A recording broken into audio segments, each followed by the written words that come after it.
Welcome to the Intuitive Hour with psychic medium, author, and intuitive life coach, MICHELLEI Beltran. The Intuitive Hour will empower you to learn how to magnify your intuitive voice.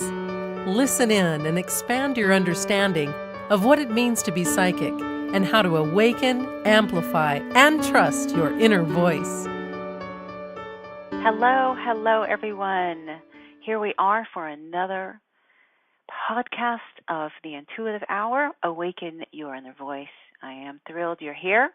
I'm your host, MICHELLEI Beltran, and today let's just dive into this wonderfully unique and dynamic topic, messages from our loved ones. So first I'll just say that you don't have to be a medium to receive messages from a spirit or a loved one who has passed over to the other side. Signs and symbols from our loved ones happen regularly and in a number of different ways. Once you open the door to those signs and symbols, you will realize they are not just coincidental happenings. Messages come from loved ones in the following ways.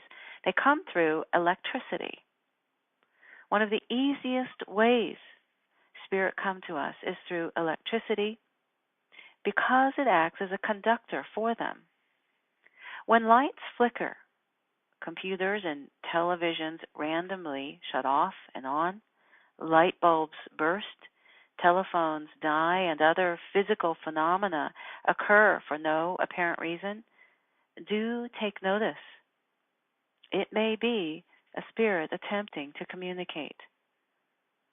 Stop and take a moment to ask yourself which of your loved ones might be trying to reach you.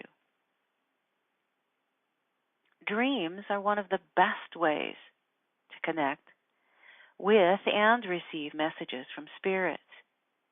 If you desire to connect with loved ones, simply ask them to come and visit you before you go to bed at night. Then expect they will come. Don't try too hard. Just trust that they have heard you, and they will approach you when they are ready. Pay attention to the colors, symbols, words, and people in your dreams.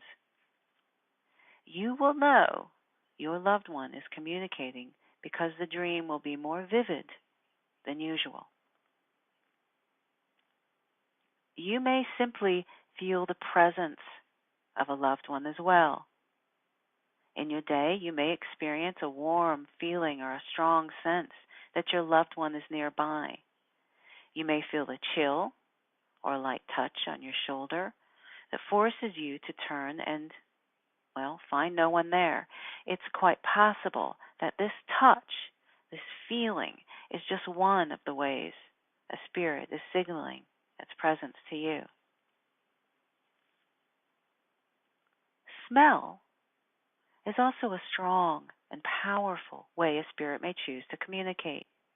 You may experience the smell of a great aunt's cologne or a grandfather's pipe tobacco. You may even smell odors of shared times and events.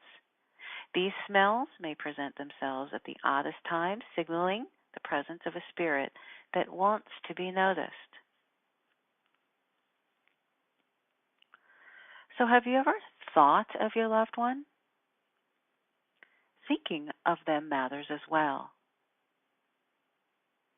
Recalling or thinking about a departed loved one is an excellent indication that the spirit is communicating with you.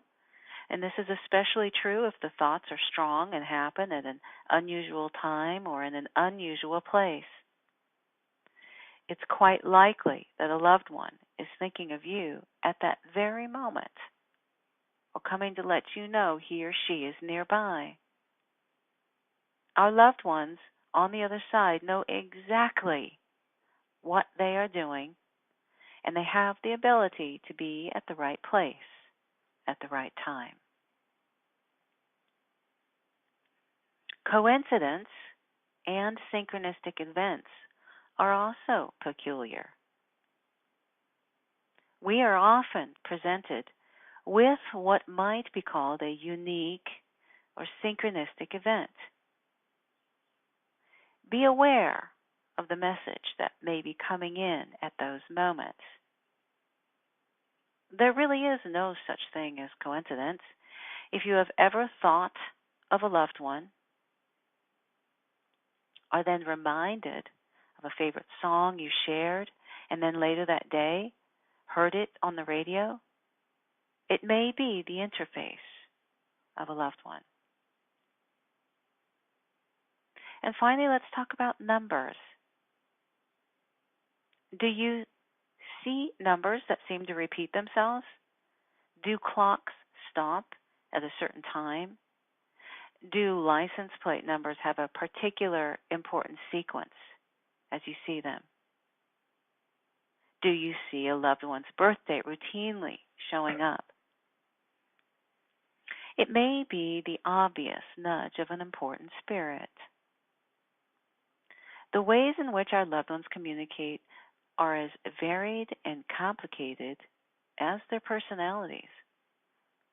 There is no one way for that communication to happen. It can be any one or all of those mentioned.